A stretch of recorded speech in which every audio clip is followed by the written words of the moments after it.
In today's video, I'm gonna be showing you how to watch YouTube video and use other app on your Android phone. First of all, go to your YouTube app and start to play a video.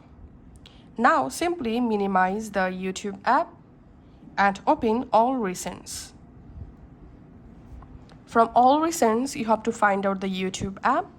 Now tap on this YouTube logo. And here tap on open in pop-up view.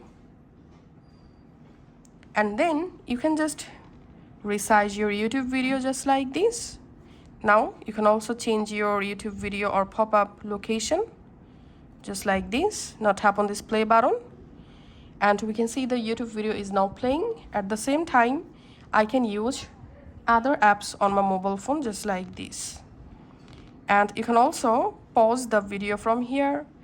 And that's how you can actually do it. Thanks for watching.